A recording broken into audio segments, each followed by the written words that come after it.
नमस्कार दोस्तों।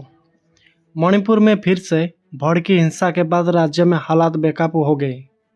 शनिवार को 3 महिलाओं समेत 6 की हत्या के बाद गुस्साई भीड़ ने भाजपा विधायक के घर पर फूंक डाले थे। अनिश्चितकालीन कर्फ्यू के बीच एनपीपी ने भाजपा सरकार से अपना समर्थन वापस ले लिया है। एनपीपी ने मणिपुर सीएम एन बोरेन सिंह पर आरोप लगाया कि वो राज्य में बिगड़ते हालात संभालने में नाकाम रहे हैं। उधर गृहमंत्री अमित शाह ने मणिपुर के हालात पर अधिकारियों संग बैठक की और शांति सुनिश्चित करने के कदम उठाने के निर्देश दिए हैं। मणिपुर में इम्फाल घाटी के विभिन्न जिलों में गुस्साई भीड़ ने जो भारतीय जनता पार्टी के 3 और विधायक था कांग्रेस के एक विधायक के आवास को आग लगा दी। अधिकारियों ने बताया कि प्रदर्शनकारियों ने राज्य के मुख्यमंत्री एन बोरेन सिंह के पैतृक आवास पर भी धावा बोलने की कोशिश की है। हालांकि पुलिस ने उन्हें रोक दिया है। दोस्तों, एनपीपी ने बिगड़ती कानून व्यवस्था की स्थिति को लेकर मणिपुर में भाजपा के नेतृत्व वाली सरकार के समर्थन वापस ले लिया है। मणिपुर की 60 विधानसभा सीट पर भाजपा के पास 32 विधायकों का पूर्ण बहुमत है। एनपीपी के समर्थन वापस ले लेने से सरकार पर किसी तरह का कोई असर नहीं पड़ने वाला है। एनपीपी के पास 7 विधायक की ताकत है। केंद्रीय गृह मंत्री अमित शाह ने मणिपुर में सुरक्षा स्थिति की रविवार को समीक्षा की है और शीर्ष सुरक्षा अधिकारियों को राज्य में शांति सुनिश्चित करने के लिए हर संभव कदम उठाने का निर्देश दिया। सूत्रों ने ये जानकारी दी है। अमित शाह ने महाराष्ट्र में अपनी चुनाव रैलियां रद्द करके लौटने के तुरंत बाद ये बैठक की। दरअसल दोस्तों, जिरीबाम जिले में 3 महिलाओं और 3 बच्चों के शव मिलने के बाद प्रदर्शनकारियों ने इम्फाल घाटी के विभिन्न हिस्सों में शनिवार को हिंसक प्रदर्शन किया, जिसके बाद से यहां अनिश्चितकाल के लिए कर्फ्यू लगा दिया गया। गुस्साई भीड़ ने शनिवार को राज्य के 3 मंत्रियों और 6 विधायकों के आवास पर भी हमला किया था। अधिकारियों ने बताया कि प्रदर्शनकारियों ने नैगथमको में लोक निर्माण मंत्री गोविंद दास कथनजम, लेगमेडिम बाजार में हिमालयगंज से भाजपा विधायक बाई राधेश्याम, थौबाल जिले में बागाजिंग टेथा के भाजपा विधायक पो नोम रोजेन और इकाल पूर्वी जिले में खुद्रा पम के कांग्रेस विधायक लोकेश्वर के घरों में आग लगा दी थी। दोस्तों, आपको बताना चाहूँगा कि मणिपुर से एक बड़ी खबर भी सामने आ रही है। एनपीपी ने बीजेपी सरकार से अपना समर्थन वापस ले लिया है। नेशनल पीपुल्स पार्टी ने बीजेपी के राष्ट्रीय अध्यक्ष जेपी नड्डा को एक चिट्ठी लिखी है। उसमें राज्य में बढ़ती हिंसा का जिक्र किया गया है।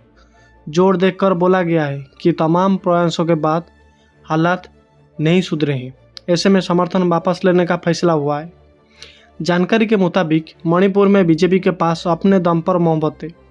ऐसे में अगर एनपीपी के साथ विधायक अपना समर्थन वापस भी ले लेते हैं, उस स्थिति में भी सरकार पर कोई खतरा नहीं आने वाला है। लेकिन बड़ी बात यह है कि एनडीए दल अब मणिपुर हिंसा के मुद्दे पर अलग हो रहे हैं, बीजेपी के प्रति अपनी नाराजगी जाहिर कर रहे हैं। दोस्तों, एनपीपी ने जो चिट्ठी लिखी है उसकी एक बड़ी बात यह भी है कि मणिपुर की अस्थिरता के लिए सीधे सीधे सीएम एन बोरेन सिंह को जिम्मेदार बताया गया है। चिट्ठी में कहा गया है कि हम मणिपुर की कानूनी व्यवस्था पर चिंता व्यक्त करना चाहते हैं। पिछले कुछ दिनों में हमने हालात और बिगड़ते हुए देखे हैं। कई लोगों की मौत हुई है। हमारी पार्टी मानती है कि सीएम बोरेन सिंह का नेतृत्व मणिपुर संकट का समर्थन व समाधान नहीं कर पा रहे हैं। जानकारी के लिए बता दें कि पिछले कुछ महीनों में फिर मणिपुर की स्थिति विस्फोटक हो गई है। न सिर्फ हिंसा में बढ़ोतरी देखने को मिली है, इसके अलावा कई लोगों की जान भी गई है। इसी समय बिगड़ते हालात की वजह से कई जिलों में कर्फ्यू लगा दिया गया है। इंटरनेट भी सस्पेंड चला रहा है। इसके ऊपर केंद्र सरकार को कुछ जिलों में एएफएसपीए भी वापस लगाना पड़ा है। अब दोस्तों, इसी स्थिति के बीच गृह मंत्री अमित शाह कल यानी कि सोमवार को एक आम बैठक करने वाले हैं। उन्होंने अपने सारे कार्यक्रम रद्द कर दिए हैं और मणिपुर के हालात पर अधिकारियों संग गहन मंथन करने जा रहे हैं। माना जा रहा है कि उस बैठक में ही अब आगे का रोड मैप तैयार किया जाएगा।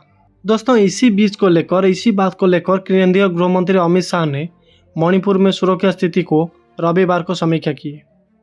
उन्होंने सुरक्षा अधिकारियों को राज्य में शांति सुनिश्चित करने के लिए हर संभव कदम उठाने का निर्देश भी दे दिया।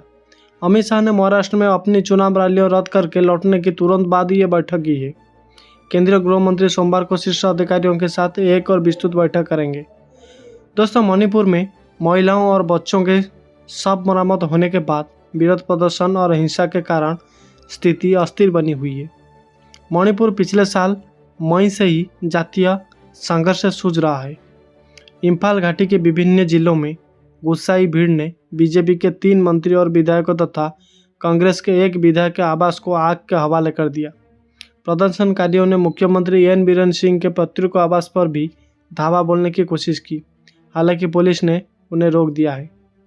दोस्तों, मणिपुर में नाजुक स्थिति को देखते हुए केंद्र ने गुरुवार को हिंसा प्रभावित जेरीबाम सहित राज्य के 6 पुलिस थाना क्षेत्रों में सशस्त्र बल अधिनियम को पुनः लागू कर दिया।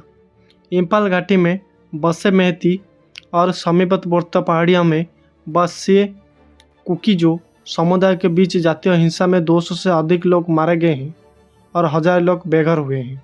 इसी बीच दोस्तों, मणिपुर में जो हिंसा है वो थमने का नाम नहीं ले रहा है। रविवार शाम को प्रदर्शनकारियों ने मोयांग इम्फाल में भाजपा विधायक कोंग खाम रविंद्र के पैतृक घर पर तोड़फोड़ की है। इसी दौरान विधायक के घर पर नहीं मिले। विधायक के पिता ने लोगों को समझाया। उन्होंने कहा कि वो जो भी संदेश होगा अपने बेटे को दे देंगे। भीड़ राज्य में विकास के संबंध में भाजपा विधायक का रुख ये जानना चाहती थी। इससे पहले भीड़ ने इम्फाल में विधायक के दूसरे घर पर हमला किया था और आग लगा दी थी। दोस्तों, मणिपुर में हालात लगातार नाजुक बने हुए हैं। सैन्य बलों के अभियान के कुकीजो समुदाय के 10 विद्रोहियों के मारे जाने के बाद जेरीबाम में मैतेई समुदाय के 6 लोगों की लाश मिलने की जो पूरे राज्य में जबरदस्त तनाव है। बताया गया है कि आतंकियों की तरफ से मैतेई समुदाय के 3 महिलाएं और 3 बच्चों का एक कैंप से कथित तौर पर अपहरण करने के बाद इन्हें मौत के घाट उतार दिया गया था। इसके बाद से ही पूरे क्षेत्र में हिंसा भड़क उठी और मुख्यमंत्री एन बीरेन सिंह के दामाद समेत कई विधायकों और नेताओं के घर को भी निशाना बना गया। दोस्तों, आपको बताना चाहूँगा कि शनिवार रात को प्रदर्शनकारी इम्फाल पूर्वी के लुम्बा गंबदमरंग में सीएम एन बीरेन सिंह के पैतृक आवास की और भी बढ़े थे, लेकिन सुरक्षा बलों ने उन्हें 100 से 200 मीटर पहले ही रोक दिया था। अधिकारियों ने बताया था कि असम राइफल्स, बीएसएफ और राज्य बलों सहित सुरक्षा कर्मियों ने प्रदर्शनकारियों को भीतर इतर करने के लिए आंसू गैस के गोले और रबर की गोलियां चलाई और सीएम के घर को नुकसान पहुंचाने की कोशिश को नाकाम कर दिया। इसके बाद से ही प्रदर्शनकारियों ने बीरेन सिंह के घर की ओर जाने वाली मुख्य सड़क पर टायर जलाए और वाहनों की आवाजाही रोकने के लिए लोहे की रोड बिछा दी थी। तो दोस्तों, मणिपुर की इसी समस्या को लेकर आपका क्या राय है, हमें कमेंट बॉक्स में ज़रूर बताइए। और दोस्तों, वीडियो को ज़्यादा से ज़्यादा शेयर कीजिए और हमारे चैनल को पहली बार आए तो सब्सक्राइब करके बेल आइकन को दबा दीजिए। धन्यवाद दोस्तों।